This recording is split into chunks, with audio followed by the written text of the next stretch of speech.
എല്ലാവർക്കും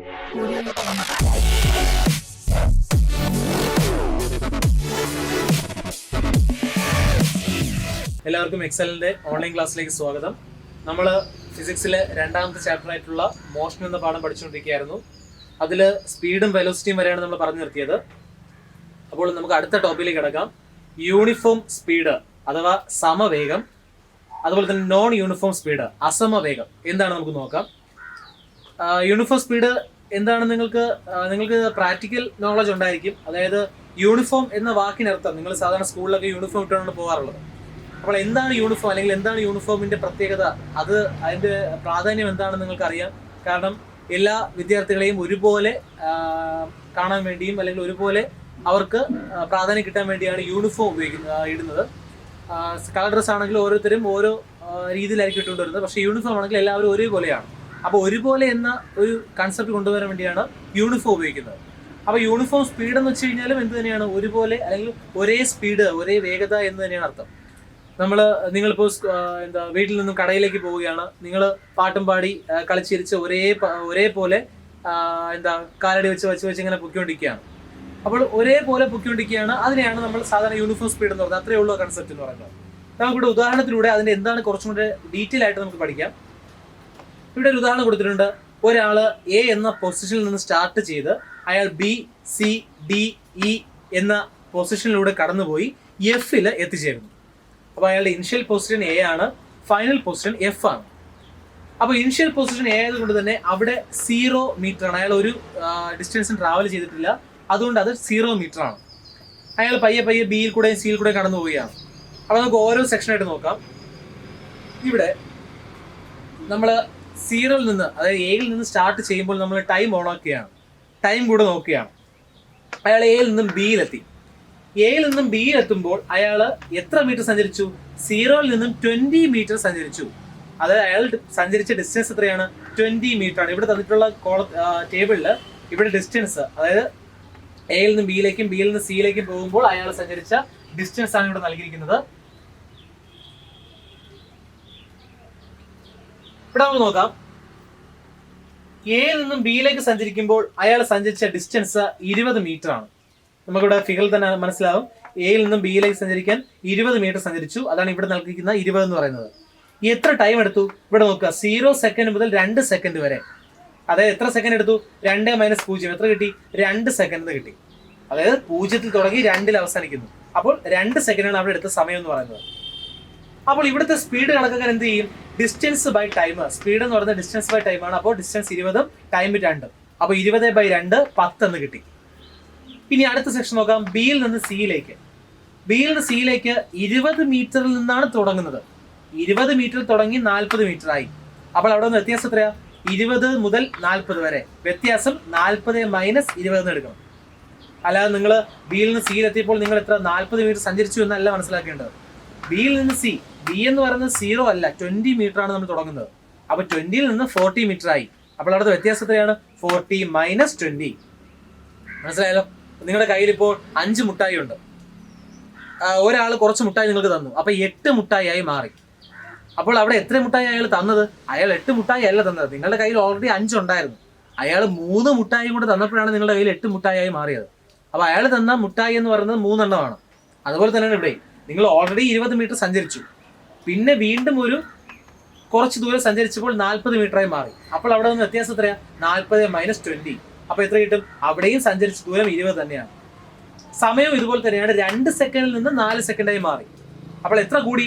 2 സെക്കൻഡാണ് കൂടിയത്. 4 - 2 എത്ര കിട്ടും? 2 സെക്കൻഡ് കിട്ടും. അപ്പൊ അവിടെയും സഞ്ചരിച്ച ടൈം 2 സെക്കൻഡാണ്. അപ്പോൾ അവിടെ 20 മീറ്ററും 2 സെക്കൻഡും. സ്പീഡ് എത്ര തന്നെ കിട്ടും? 20/2 10 തന്നെ കിട്ടും. അപ്പൊ അയാൾ അവിടെയും സഞ്ചരിച്ച സ്പീഡ് എത്രയാണ്? 10. ഇനി സിയിൽ നിന്നും ഡിയിലെത്തുകയാണ്. അയാൾ 40 നിന്നും 60 എത്തുകയാണ്. അപ്പോൾ 40ന്റെ കൂടെ 20 കൂട്ടുമ്പോഴേ നമുക്ക് 60 കിട്ടുള്ളൂ. അതായത് എത്ര കൂടുതൽ സഞ്ചരിച്ചു? 20 മീറ്റർ കൂടി സഞ്ചരിച്ചു. അപ്പോൾ അവിടെയും ഡിസ്റ്റൻസ് 20 തന്നെയാണ്. ടൈം 4 സെക്കൻഡിൽ നിന്ന് 6 സെക്കൻഡായി മാറി. അവിടെ ടൈം എത്രയാണ്? 2 സെക്കൻഡ് തന്നെയാണ് കൂടിയത്. ഇവിടെ 0 മുതൽ 2 സെക്കൻഡ്, 2 കൂടി, വീണ്ടും 2 കൂടി 4 സെക്കൻഡ്, വീണ്ടും 2 കൂടി 6 സെക്കൻഡ്, വീണ്ടും 2 കൂടി 8 സെക്കൻഡ്, വീണ്ടും 2 കൂടി 10 സെക്കൻഡ്. അപ്പോൾ ഓരോ ഇന്റർവെല്ലിലും എത്ര വെച്ച് കൂടുകയാണ്? 2 സെക്കൻഡ് വെച്ച് കൂടിക്കൊണ്ടേയിരിക്കുകയാണ്. ഇനി ഡിസ്റ്റൻസ് നോക്ക്. 0 നിന്ന് 20 മീറ്റർ ആയി, 20 നിന്ന് 40, 40 നിന്ന് 60, 60 നിന്ന് 80, 80 നിന്ന് 100. ഓരോ തവണ എത്ര വെച്ച് കൂടിയാണ്? 20 വെച്ച് കൂടിക്കൊണ്ടേ ഇരിക്കുകയാണ്. അപ്പോൾ ഓരോ ഇന്റർവെല്ലിലും സഞ്ചരിച്ച ഡിസ്റ്റൻസ് എത്ര തന്നെയാണ്? 20 തന്നെയാണോ? അപ്പോൾ 20 ആണ് എല്ലാ തവണയും സഞ്ചരിച്ച ഡിസ്റ്റൻസ് എന്ന് പറയുന്നത്.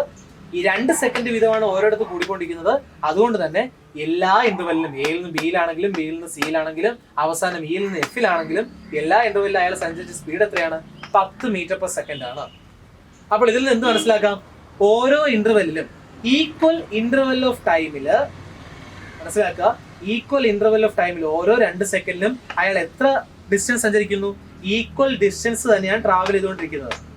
ഓരോ 2 സെക്കൻഡിലും 20 മീറ്റർ വീതം ട്രാവൽ ചെയ്തുകൊണ്ടിരിക്കുന്നു എന്നാണ് അർത്ഥം. അതായത് ഒരു സെക്കൻഡിൽ എത്ര വീതം? 10 മീറ്റർ വീതം. അപ്പോൾ ഇതാണ് യൂണിഫോം സ്പീഡ് എന്ന് നമ്മൾ പറയുന്നത്. അതായത് സമവേഗം. അതായത് ഒരേ വേഗത്തിൽ, ഇവിടെ 10 മീറ്റർ പെർ സെക്കൻഡ് വേഗത്തിലല്ല സഞ്ചരിച്ചുകൊണ്ടിരിക്കുന്നത്. അതുകൊണ്ട് തന്നെ ഒരേ വേഗത്തിലാണ് ഇയാൾ സഞ്ചരിച്ചുകൊണ്ടിരിക്കുന്നത്. അപ്പോൾ ഈക്വൽ ഇന്റർവെൽ ഓഫ് ടൈമില്, മനസ്സിലായല്ലോ, ഈക്വൽ ഇന്റർവെൽ ഓഫ് ടൈമിൽ നിശ്ചിത സമയപരിധിയിൽ അയാള് ഒരേ ദൂരം തന്നെയാണ്, ഈക്വൽ ഡിസ്റ്റൻസ് തന്നെയാണ് സഞ്ചരിക്കുന്നത്. അപ്പോൾ ഈക്വൽ ഇന്റർവെൽ ഓഫ് ടൈമിൽ ഈക്വൽ ഡിസ്റ്റൻസ് ട്രാവൽ ചെയ്ത് കഴിഞ്ഞാൽ ആ ബോഡി എന്തിലാണെന്ന് പറയാം? യൂണിഫോം സ്പീഡിലാണ്, സമവേഗത്തിലാണെന്ന് പറയാം. നിശ്ചിത സമയപരിധിക്കുള്ളിൽ നിശ്ചിത ദൂരം തന്നെ സഞ്ചരിക്കുകയാണെങ്കിൽ ആ വസ്തു എന്തിലായിരിക്കും? സമവേഗത്തിലായിരിക്കും. അപ്പോൾ ഇതാണ് യൂണിഫോം സ്പീഡ്. ഇനി നമുക്ക് നോൺ യൂണിഫോം സ്പീഡ് എന്താണെന്ന് നോക്കാം. അപ്പൊ നമുക്ക് നമ്മുടെ യൂണിഫോം സ്പീഡ് എന്താണെന്ന് പറഞ്ഞു. അടുത്ത നോൺ യൂണിഫോം സ്പീഡ്, അസമവേഗം, എന്താണ് നമുക്ക് നോക്കാം. അപ്പൊ ഇവിടെ മറ്റൊരു ഉദാഹരണം നൽകിയിരിക്കുകയാണ്. അതായത് ഇവിടെ എയിൽ നിന്ന് സ്റ്റാർട്ട് ചെയ്തു, എഫിൽ തന്നെ പോവുകയാണ്. പക്ഷെ നേരത്തെ വരച്ചതിനേക്കാളും ചെറിയ വ്യത്യാസമുണ്ട്, നിങ്ങൾ കാണുമ്പോൾ തന്നെ മനസ്സിലാകും. അതായത് എയിൽ നിന്നും ബിയിലേക്ക് പോവുകയാണ്, ബിയിൽ നിന്ന് സിയിലും സിയിൽ നിന്ന് ഡിയിലേക്കും ഡിയിൽ നിന്ന് ഇയിലേക്കും ഇയിൽ നിന്ന് എഫിലേക്ക് പോവുകയാണ്. ഇവിടെ നോക്ക്, ടൈം ഇന്റർവെല് നമ്മൾ ഈ ഓരോ പോർഷൻ സഞ്ചരിക്കുമ്പോഴും ടൈം ഇന്റർവെല് നമ്മൾ 2 സെക്കൻഡ് വെച്ചാണ് നോക്കുന്നത്. അതായത് ഓരോ 2 സെക്കൻഡിലും ഇയാൾ എത്ര ദൂരമാണ് സഞ്ചരിക്കുന്നതെന്നാണ് നമ്മൾ നോക്കുന്നത്. ഓക്കെ, അപ്പോൾ നേരത്തെ അങ്ങനെ തന്നെയാണ് നോക്കിയത്, ഇവിടെ അങ്ങനെ തന്നെയാണ്. അതിന് വ്യത്യാസമില്ല. ഏതിന് വ്യത്യാസമില്ല? ടൈമിന് വ്യത്യാസമില്ല. അപ്പോൾ ഓരോ 2 സെക്കൻഡ് കഴിയുന്തോറും നമ്മൾ അയാൾ എത്ര ദൂരം സഞ്ചരിക്കുന്നത് നമ്മൾ നോക്കാൻ പോവുകയാണ്. ഇവിടെ നോക്കുക, എയിൽ നിന്നും ബിയിലെത്തുമ്പോൾ 2 സെക്കൻഡാണ് എടുത്തത്. പക്ഷെ എത്ര ദൂരം അയാൾ സഞ്ചരിച്ചു? 0-ൽ നിന്ന് 5 മീറ്റർ ആയി, 5 മീറ്റർ ആയി. അപ്പോൾ 2 സെക്കൻഡ് കൊണ്ട് അയാൾ എത്ര ദൂരം സഞ്ചരിച്ചത്? 5 മീറ്റർ ആണ് സഞ്ചരിച്ചത്. അപ്പോൾ അതാണ് ഇവിടെ എഴുതിയിരിക്കുന്നത്. എയിൽ നിന്നും ബിയിലെത്തുമ്പോൾ 5 മീറ്റർ സഞ്ചരിച്ചു. എത്ര സമയം കൊണ്ട്? 2 സെക്കൻഡ് കൊണ്ട്. അപ്പോൾ അതിന്റെ സ്പീഡ് എത്രയെന്ന് കണക്കാക്കാം? 5 divide by 2, 2.5 metre per second കിട്ടും. 2.5 മീറ്റർ പെർ സെക്കൻഡ്. അതായത് ഒരു സെക്കൻഡിൽ 2.5 മീറ്റർ വീതമാണ് അയാൾ സഞ്ചരിച്ചത്. ഇത് നിങ്ങൾ ടെക്സ്റ്റിൽ തന്നെ ഉള്ള ചോദ്യമാണ്. ഇത് നിങ്ങളുടെ നോട്ട്ബുക്കിലേക്ക് ഈ നേരത്തെ പറഞ്ഞ കോളവും ഇപ്പോൾ പറയുന്ന കോളവും വരച്ച് അത് നിങ്ങൾ ഈ ക്ലാസ് കേട്ടതിന് ശേഷം സ്വന്തമായിട്ട് ചെയ്ത് നോക്കുക. എങ്കിൽ മാത്രമേ കറക്റ്റ് ഐഡിയ കിട്ടത്തുള്ളൂ. അപ്പോൾ ഇവിടെ നോക്കുക, നമ്മൾ എയിൽ നിന്നും ബിയിലേക്ക് സഞ്ചരിച്ചിരുന്ന പോർഷൻ പറഞ്ഞു. അടുത്തത് ബിയിൽ നിന്നും സിയിലേക്ക് സഞ്ചരിക്കുകയാണ്. എയിൽ നിന്നും ബിയിലേക്ക് സഞ്ചരിച്ചപ്പോൾ 2.5 മീറ്റർ പെർ സെക്കൻഡ് ആയിരുന്നു. അടുത്ത ബിയിൽ നിന്നും സിയിലേക്ക് സഞ്ചരിക്കുമ്പോൾ അയാൾ എവിടെ നിന്ന് തുടങ്ങി? 5 മീറ്ററിൽ നിന്നാണ് തുടങ്ങുന്നത്. 20 മീറ്ററിലേക്ക് അയാൾ എത്തി. അതായത് എത്ര ദൂരം അയാൾ കൂടുതൽ സഞ്ചരിച്ചു? 15 മീറ്റർ ആണ് അയാൾ സഞ്ചരിച്ചത്. 5ന്റെ കൂടെ 15 കൂട്ടുമ്പോഴാണ് 20 കിട്ടുന്നത്. അപ്പോൾ ഇയാൾ ഇവിടെ 15 മീറ്റർ എത്ര സെക്കൻഡ് കൊണ്ട്? 2 സെക്കൻഡിൽ നിന്ന് 4 സെക്കൻഡിലേക്ക്. അതായത് ടൈം എത്ര തന്നെയാണ്? 2 സെക്കൻഡ് തന്നെയാണ്. പക്ഷെ സഞ്ചരിച്ച ദൂരം എത്രയാണ്? നേരത്തെ 5 മീറ്റർ ആയിരുന്നെങ്കിൽ ഇവിടെയോ 5 മീറ്ററിൽ നിന്ന് 20 മീറ്റർ സഞ്ചരിച്ചു. അയാൾ കുറച്ചും കൂടെ സ്പീഡിൽ സഞ്ചരിച്ചു. അതായത് 15 മീറ്റർ 2 സെക്കൻഡ് കൊണ്ട് സഞ്ചരിച്ചു. അവിടെ കണ്ടുപിടിക്കുമ്പോൾ സ്പീഡ് നമ്മൾ കണ്ടുപിടിക്കുമ്പോൾ 15 ഡിവൈഡ് ബൈ 2 എത്ര കിട്ടും? 7.5 എന്ന് കിട്ടും. നേരത്തെ അയാൾ വെറും 2.5 മീറ്റർ പെർ സെക്കൻഡ് ആണ് അയാൾ സ്പീഡ് സഞ്ചരിച്ചുകൊണ്ടിരുന്നത്. ഇപ്പോൾ അയാൾ 7.5 മീറ്റർ പെർ സെക്കൻഡ് ആണ് സഞ്ചരിക്കുന്നത്. അപ്പോൾ ഇവിടെ എന്ത് മനസ്സിലാക്കി? നമുക്ക് ഒരേ സ്പീഡ് ആയിരുന്നോ? അല്ല, 2.5-ൽ നിന്നും സ്പീഡ് കൂടി 7.5 മീറ്റർ പെർ സെക്കൻഡായി മാറി. അടുത്ത സെക്ഷൻ സിയിൽ നിന്നും ഡിയിൽ പോകുന്ന കാര്യം നമ്മൾ നോക്കുകയാണ്. സിയിൽ നിന്നും ഡിയിലേക്ക് സഞ്ചരിക്കുമ്പോൾ 20 മീറ്ററിൽ നിന്ന് 26 മീറ്ററെ സഞ്ചരിച്ചുള്ളൂ. അതായത് എത്ര മീറ്റർ മാത്രം? വെറും 6 മീറ്റർ മാത്രമേ 2 സെക്കൻഡ് കൊണ്ട് അയാൾ സഞ്ചരിച്ചുള്ളൂ. അപ്പോൾ അവിടുത്തെ സ്പീഡ് എത്രയാ? 3 മീറ്റർ പെർ സെക്കൻഡ് മാത്രമേ അവിടെ സ്പീഡ് ഉള്ളൂ. അടുത്ത് നോക്കാം, ഡിയിൽ നിന്ന് ഇയിലെത്തുമ്പോൾ 26 മീറ്ററിൽ നിന്ന് 44 മീറ്റർ സഞ്ചരിച്ചു. അതായത് 44 - 26 ചെയ്ത് നോക്കുക, നിങ്ങൾക്ക് എത്ര കിട്ടും? 18 എന്ന് കിട്ടും. അതായത് അവിടെ അയാൾ എത്ര സഞ്ചരിച്ചു? കുറച്ചും കൂടെ സ്പീഡ് കൂട്ടി. 18 മീറ്റർ 2 സെക്കൻഡ് കൊണ്ട് 18 മീറ്റർ സഞ്ചരിച്ചു. അവിടെ സ്പീഡ് എത്രയാ? 9 മീറ്റർ പെർ സെക്കൻഡ്.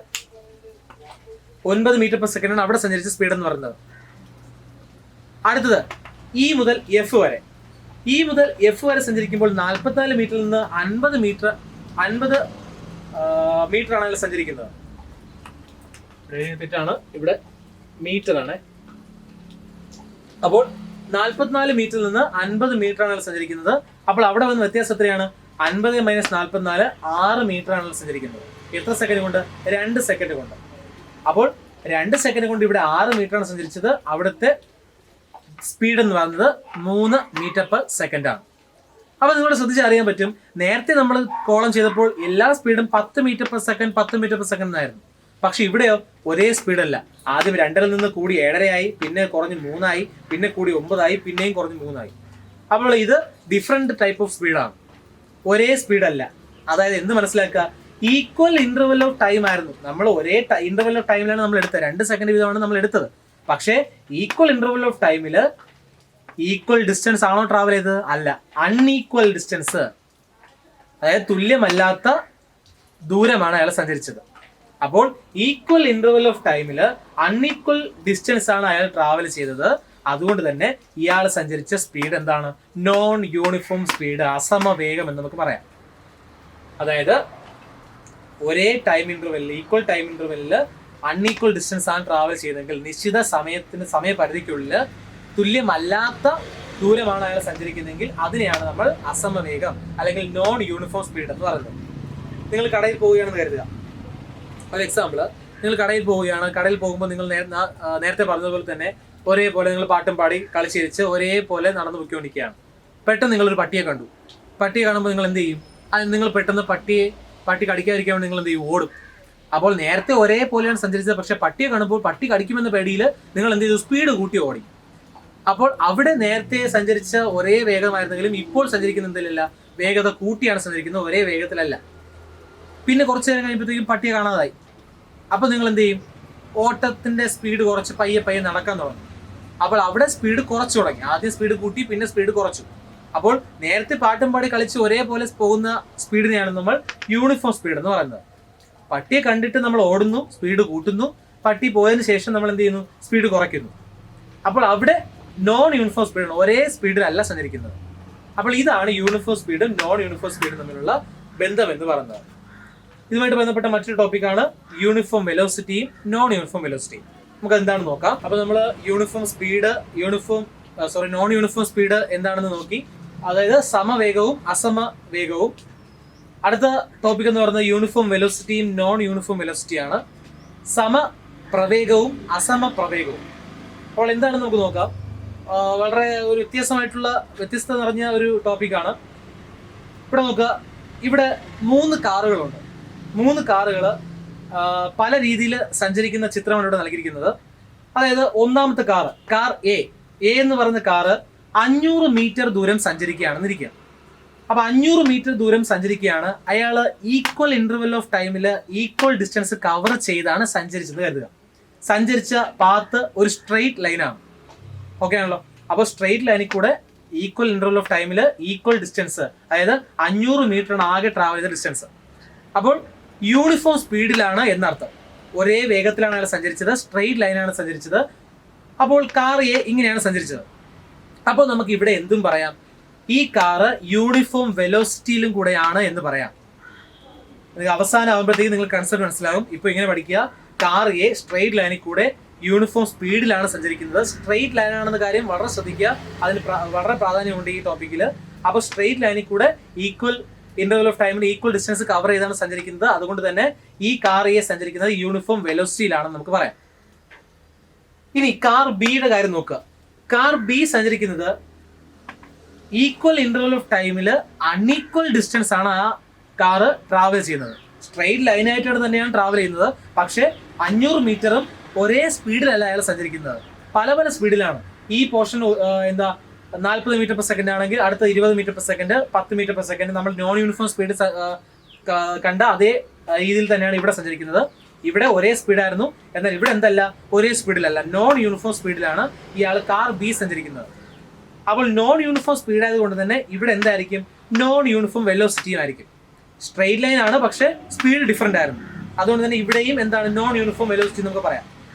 മൂന്നാമത്തെ കാര്യം ശ്രദ്ധിക്കുക. ഇവിടെ ഒരു കാര്യമുണ്ട്, കാർ സി ആണ് ട്രാവൽ ചെയ്യുന്നത്. കാർ സി ഒരേ സ്പീഡിലാണ് സഞ്ചരിക്കുന്നത് എന്ന് കരുതുക. ഒരേ സ്പീഡിലാണ്, പക്ഷെ അയാൾ എന്തിലല്ല, സ്ട്രെയിറ്റ് ലൈനിലല്ല. അയാള് സർക്കുലർ മോഷനാണ് അയാൾ ട്രാവൽ ചെയ്ത് നിൽക്കുന്നത്. അത് വട്ടത്തിലാണ് ഇങ്ങനെ കറങ്ങിക്കൊണ്ടിരിക്കുകയാണ്. പക്ഷെ അയാൾ യൂണിഫോം സ്പീഡാണ്, ഒരേ ടൈം ഇന്റർവെൽ ഒരേ സ്പീഡാണ് ട്രാവൽ ചെയ്യുന്നത്. അപ്പൊ യൂണിഫോം സ്പീഡ് എന്ന് പറയാം. അയാളുടെ വെലോസിറ്റി യൂണിഫോം വെലോസിറ്റി ആണോ നോൺ യൂണിഫോം വെലോസിറ്റി ആണോ നിങ്ങൾ ചോദിക്കുകയാണ്. അപ്പോൾ ഇവിടെ ശ്രദ്ധിക്കേണ്ട കാര്യം, നിങ്ങൾ ആലോചിക്കും ഇത് ഒരേ സ്പീഡല്ലേ ട്രാവൽ ചെയ്യുന്നത്, അതുകൊണ്ട് തന്നെ ഇയാളുടെ വെലോസിറ്റി എന്തായിരിക്കും, ഒരേ വെലോസിറ്റി ആയിരിക്കും എന്ന് ചിന്തിക്കും. പക്ഷേ തെറ്റാണ്, ഇത് നോൺ യൂണിഫോം വെലോസിറ്റി ആണ്. കാരണം ഒരേ സ്പീഡിലാണ് അയാൾ ട്രാവൽ ചെയ്യുന്നെങ്കിലും അയാൾ എന്തിനല്ല, സ്ട്രെയിറ്റ് ലൈൻ ആയിട്ടല്ല, നേർരേഖയിൽ കൂടി അല്ല ഇയാൾ സഞ്ചരിക്കുന്നത്. അതുകൊണ്ട് തന്നെ ഇത് നോൺ യൂണിഫോം വെലോസിറ്റി ആണ് എന്ന് നമുക്ക് പറയേണ്ടി വരും. അപ്പോൾ യൂണിഫോം വെലോസിറ്റി ആയിരിക്കണമെങ്കിൽ എന്തായിരിക്കണം കണ്ടീഷൻ? യൂണിഫോം വെലോസിറ്റി ആയിരിക്കണമെങ്കിൽ ഈക്വൽ ഇന്റർവെൽ ഓഫ് ടൈമിൽ ഈക്വൽ ഡിസ്റ്റൻസ് ട്രാവൽ ചെയ്യുകയും വേണം. എന്തുമായിരിക്കണം? സ്ട്രെയിറ്റ് ലൈനും ആയിരിക്കണം. എങ്കിൽ മാത്രമേ ആ ബോഡി എന്തിനെന്ന് പറയാൻ കഴിയുള്ളൂ, യൂണിഫോം വെലോസിറ്റി ആണെന്ന് പറയാൻ കഴിയുകയുള്ളൂ. എന്നാൽ ആ ബോഡി ഈക്വൽ ഇന്റർവെൽ ഓഫ് ടൈമിൽ ഈക്വൽ ഡിസ്റ്റൻസ് ട്രാവൽ ചെയ്യുകയും പക്ഷേ സ്ട്രെയിറ്റ് ലൈൻ അല്ല എന്നുണ്ടെങ്കിൽ ആ ബോഡി എന്തിനാണ്? നോൺ യൂണിഫോം വെലോസിറ്റി ആണ്.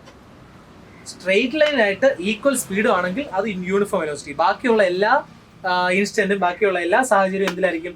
നോൺ യൂണിഫോം വെലോസിറ്റി ആയിരിക്കും. ഇപ്പോൾ നിങ്ങൾക്ക് ഒരു സംശയം തോന്നാം, അങ്ങനെയാണെങ്കിൽ പല വളഞ്ഞും തിരിഞ്ഞും പോവുകയാണ്, ഒരേ സ്പീഡിൽ വളഞ്ഞും തിരിഞ്ഞും പോവുകയാണെങ്കിൽ അത് എന്തിലാണ്? യൂണിഫോം വെലോസിറ്റി ആണോ എന്ന് ചോദിക്കാം. അല്ല, വളഞ്ഞും തിരിഞ്ഞു പോവുകയാണെങ്കിൽ അയാൾ എന്തിലല്ല, ഒരേ ഡയറക്ഷനല്ല. അപ്പോൾ അത് എന്തിലാണ്? നോൺ യൂണിഫോം വെലോസിറ്റി ആയിരിക്കും. അപ്പോൾ പരീക്ഷയ്ക്ക് നിങ്ങളോട് ചോദിക്കുകയാണ്, ഏത് സിറ്റുവേഷനിലാണ് ഒരു ബോഡിക്ക് യൂണിഫോം സ്പീഡും അതേസമയം നോൺ യൂണിഫോം വെലോസിറ്റിയും ഉണ്ടാകുന്നതെന്ന് ചോദിക്കും. ഏത് സിറ്റുവേഷനിലാണ് ഒരു ബോഡിക്ക് യൂണിഫോം സ്പീഡും നോൺ യൂണിഫോം വെലോസിറ്റിയും ആയിരിക്കും ചോദിക്കും. അല്ലെങ്കിൽ മറ്റൊരു രീതിയിൽ ചോദിക്കാം, ഏത് സിറ്റുവേഷനിലാണ് ഒരു ബോഡിയുടെ സ്പീഡ് ഈക്വലും വെലോസിറ്റി ഡിഫറൻ്റ് ആകുന്നതെന്ന് ചോദിക്കാം. അങ്ങനെയും ചോദിക്കാറുണ്ട്. അപ്പോൾ എങ്ങനെയാണ് ഒരു ബോഡിയുടെ ഏത് സിറ്റുവേഷനിലാണ് ആ ബോഡിയുടെ സ്പീഡ് ഈക്വലും വെലോസിറ്റി ഡിഫറൻറ്റും ആകുന്നതെന്ന് ചോദിക്കാറുണ്ട്. അപ്പോൾ നിങ്ങൾ എഴുതേണ്ട ഉത്തരം എങ്ങനെയാണ്? ഒരു ബോഡി സർക്കുലർ മോഷനിലാണ് ട്രാവൽ ചെയ്യുന്നതെങ്കിൽ ആ ബോഡിയുടെ സ്പീഡ് ഒരേ സ്പീഡിലാണ് ട്രാവൽ ചെയ്യുന്നതെങ്കിൽ അവിടെ യൂണിഫോം സ്പീഡ് ആയിരിക്കും, സ്പീഡ് ഈക്വൽ ആയിരിക്കും. പക്ഷേ സർക്കുലർ മോഷൻ ആയതുകൊണ്ട് അതിന്റെ ഡയറക്ഷൻ ചേഞ്ച് ചെയ്യുന്നു. ഡയറക്ഷൻ ഒരേപോലെയല്ല. കാരണം ഈ ഒരു സെക്ഷനിൽ അതിന്റെ ഡയറക്ഷൻ ഇങ്ങോട്ടാണ്, ഈ സെക്ഷനിൽ ഇങ്ങോട്ടാണ്, ഈ സെക്ഷനിൽ ഇങ്ങോട്ടാണ് അതിന്റെ ഡയറക്ഷൻ എന്ന് പറയുന്നത്. അപ്പോൾ ഓരോ സിറ്റുവേഷനിലും അതിന്റെ ഡയറക്ഷൻ ചേഞ്ച് ചെയ്യുന്നത് കൊണ്ട് തന്നെ എന്തിലല്ല, ആ ബോഡി നോൺ യൂണിഫോം വെലോസിറ്റി ആണ്, അഥവാ യൂണിഫോം വെലോസിറ്റി അല്ല എന്ന് നമുക്ക് പറയാം. സാധാരണ സർക്കുലർ മോഷൻ ഇതിൽ ടാൻജന്റ് എന്നൊക്കെ പറയും. നിങ്ങളത് 9ാം ക്ലാസ്സിലെ മാത്സിൽ നിങ്ങൾ പഠിക്കും. ടാൻജന്റ് എന്നൊക്കെയാണ് പറയുന്നത്. തൽക്കാലത്തിൽ നിങ്ങൾ ഇത്രമാത്രം മനസ്സിലാക്കുക, സർക്കുലർ മോഷനിൽ കൂടെ ട്രാവൽ ചെയ്യുന്ന ബോഡിയുടെ ഓരോ സിറ്റുവേഷനിലും അതിന്റെ ഡയറക്ഷൻ എന്തായിരിക്കും? ഡിഫറെന്റ് ആയിരിക്കും. ഓരോ ഡയറക്ഷൻ ഡിഫറെന്റ് ആയതുകൊണ്ട് തന്നെ അതിന്റെ സ്പീഡ് ഒന്നാണെങ്കിലും ഡയറക്ഷൻ ഡിഫറെന്റ് ആയതുകൊണ്ട് അത് എന്തിലായിരിക്കും? നോൺ യൂണിഫോം വെലോസിറ്റി ആയിരിക്കും. അല്ലെങ്കിൽ വെലോസിറ്റി ഈക്വൽ ആയിരിക്കില്ല. നമ്മൾ പറഞ്ഞു, വെലോസിറ്റിയുടെ കാര്യം പറഞ്ഞു, അതിൽ എന്തൊക്കെ ഉണ്ട്? മാഗ്നിറ്റ്യൂഡ് ഉണ്ട്, ഡയറക്ഷൻ ഉണ്ട്. അതുകൊണ്ട് തന്നെ അത് വെക്റ്റർ ക്വാണ്ടിറ്റി ആണെന്ന് പറയുന്നത് നമ്മൾ പറഞ്ഞായിരുന്നു. അപ്പോൾ ഇവിടെ ഡയറക്ഷൻ ഇവിടെ നോക്കണം. ഒരു ബോഡി ഈക്വൽ ഇന്റർവെൽ ഓഫ് ടൈമിൽ ഈക്വൽ ഡിസ്റ്റൻസ് കവർ ചെയ്യുന്നു, പക്ഷേ ഡിഫറെന്റ് ഡയറക്ഷൻ ആണെങ്കിൽ, സ്ട്രെയിറ്റ് ലൈൻ അല്ല, ഡിഫറെന്റ് ഡയറക്ഷൻ ആണെങ്കിൽ ആ ബോഡി എന്തിനാണ്? നോൺ യൂണിഫോം വെലോസിറ്റി ആണ്. അതായത് അസമപ്രവേഗമാണ്. ഒരു വസ്തു നിശ്ചിത സമയത്തിനുള്ളിൽ, തുല്യ സമയത്തിനുള്ളിൽ തുല്യ ദൂരമാണ് സഞ്ചരിക്കുന്നതെങ്കിലും ആ വസ്തു നേർരേഖയിലല്ല എന്നുണ്ടെങ്കിൽ, പല പല ദിശയിൽ കൂടെയാണ് സഞ്ചരിക്കുന്നതെങ്കിൽ അതെന്തിലാണ്? അസമപ്രവേഗമായിരിക്കും. അപ്പോൾ ഇതാണ് യൂണിഫോം വെലോസിറ്റിയുടെയും നോൺ യൂണിഫോം വെലോസിറ്റിയുടെയും വ്യത്യാസം എന്ന് പറയുന്നത്. അതിന്റെ ഉദാഹരണങ്ങൾ നിങ്ങൾ പരീക്ഷയ്ക്ക് ചോദിക്കാറുണ്ട്. യൂണിഫോം വെലോസിറ്റി ഉദാഹരണം ചോദിക്കുകയാണെങ്കിൽ, സൂര്യനിൽ നിന്ന് വരുന്ന പ്രകാശം നമ്മുടെ ഭൂമിയിൽ എത്തുമ്പോൾ, പകൽ സമയത്ത് അങ്ങനെയാണ് നമ്മുടെ വെളിച്ചം പരക്കുന്നത്. അപ്പോൾ സൂര്യനിൽ നിന്നുള്ള പ്രകാശം ഭൂമിയിൽ എത്തുന്നത് നേർരേഖയിൽ കൂടിയാണ്. എപ്പോഴും പ്രകാശം നേർരേഖയിൽ കൂടി മാത്രമേ സഞ്ചരിക്കുകയുള്ളൂ.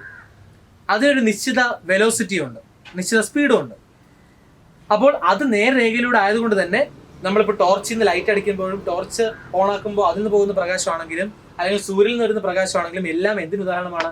യൂണിഫോം വെലോസിറ്റിക്ക് ഉദാഹരണമാണ്. കാരണം അത് നേർരേഖയിൽ കൂടെ ഒരേ സ്പീഡിലായിരിക്കും സഞ്ചരിക്കുന്നത്. ബാക്കി ഏത് ഉദാഹരണം പറഞ്ഞാലും അത് നോൺ യൂണിഫോം വെലോസിറ്റി ആണ്. ഇപ്പോൾ ട്രെയിൻ, റെയിൽവേ സ്റ്റേഷനിൽ നിന്ന് സ്റ്റാർട്ട് ചെയ്യുന്ന ട്രെയിൻ, അത് ആദ്യം റെസ്റ്റിലാണ്, അതിന്റെ സ്പീഡ് 0 ആണ്. അത് പയ്യെ സ്പീഡ് കൂടി ആണ് സഞ്ചരിച്ചു പോകുന്നത്. അപ്പോൾ സ്പീഡ് കൂടുന്നത് കൊണ്ട് തന്നെ അത് എന്തിലല്ല, ഒരേ വെലോസിറ്റി അല്ല. അതുകൊണ്ട് തന്നെ റെയിൽവേ സ്റ്റേഷനിൽ നിന്ന് ട്രാവൽ ചെയ്യുന്ന ട്രെയിനിന്റെ വെലോസിറ്റി എന്താണ്? നോൺ യൂണിഫോം വെലോസിറ്റി ആണ്. നമ്മൾ റോഡിൽ കൂടെ പോകുന്ന വാഹനം അത് എന്തിലാണ്? നോൺ യൂണിഫോം വെലോസിറ്റി ആണ്. കാരണം അതിന്റെ സ്പീഡ് എന്തല്ല, സെയിം അല്ല, ഡിഫറെന്റ് ആണ്. അതും പല വളഞ്ഞു തിരിഞ്ഞൊക്കെയാണ് നമ്മൾ റോഡിൽ കൂടെ ട്രാവൽ ചെയ്യുന്നത്. ഒരേ സ്ട്രെയിറ്റ് ലൈൻ കിടക്കുന്ന റോഡും അല്ല. അപ്പോൾ ഇത്രയാണ് യൂണിഫോം വെലോസിറ്റിയെ പറ്റി, നോൺ യൂണിഫോം വെലോസിറ്റിയെ പറ്റി പറയാനുള്ളത്. ഒരേ സ്പീഡ് ആണെങ്കിൽ ഒരേ വെലോസിറ്റി ആയിരിക്കും. പക്ഷെ അവിടെ ശ്രദ്ധിക്കേണ്ട കാര്യം, അത് സ്ട്രെയിറ്റ് ലൈൻ ആണോ എന്ന് കൂടി ശ്രദ്ധിക്കുക. സ്ട്രെയിറ്റ് ലൈനിൽ കൂടെ യൂണിഫോം സ്പീഡായിട്ട് പോകുന്ന വാഹനം അല്ലെങ്കിൽ ഒബ്ജക്റ്റ് എന്തിലും ആയിരിക്കും? യൂണിഫോം വെലോസിറ്റിയും ആയിരിക്കും. പക്ഷേ ഒരേ സ്പീഡാണ്, പക്ഷേ ഡിഫറെന്റ് ഡയറക്ഷനിൽ കൂടിയാണ് ട്രാവൽ ചെയ്യുന്നതെങ്കിൽ അത് എന്തിലായിരിക്കില്ല? യൂണിഫോം സ്പീഡ് ആയിരിക്കും, പക്ഷെ എന്തിലായിരിക്കില്ല? യൂണിഫോം വെലോസിറ്റി ആയിരിക്കില്ല, നോൺ യൂണിഫോം വെലോസിറ്റി ആയിരിക്കും. ഇത് നിങ്ങൾ ഈ ക്ലാസ്സും കേട്ട് ടെക്സ്റ്റും കൂടെ പലതവണ വായിക്കുക, എങ്കിൽ മാത്രമേ കൃത്യമായിട്ട് അതിന്റെ കൺസെപ്റ്റ് മനസ്സിലാവുകയുള്ളൂ. അപ്പോൾ uniform speed, non uniform speed, uniform velocity, non uniform velocity, സമവേഗം, അസമവേഗം, സമപ്രവേഗം, അസമപ്രവേഗം, എന്തൊക്കെയാണ് നിങ്ങൾ ടെക്സ്റ്റിൽ ഡെഫിനേഷൻ കിടപ്പുണ്ട്. അത് വായിച്ചു നോക്കുക. ക്ലാസ് മനസ്സിലായെന്ന് വിശ്വസിക്കുന്നു. എന്തെങ്കിലും ഡൗട്ട് ഉണ്ടെങ്കിൽ ചോദിക്കുക. Thank you. നമുക്ക് അടുത്ത ക്ലാസ്സിൽ ആക്സലറേഷനെ പറ്റി പഠിക്കാം. അതും കൂടെ ആകുമ്പോഴത്തേക്കും നമ്മുടെ ഈ ചാപ്റ്റർ തീരുന്നതായിരിക്കും.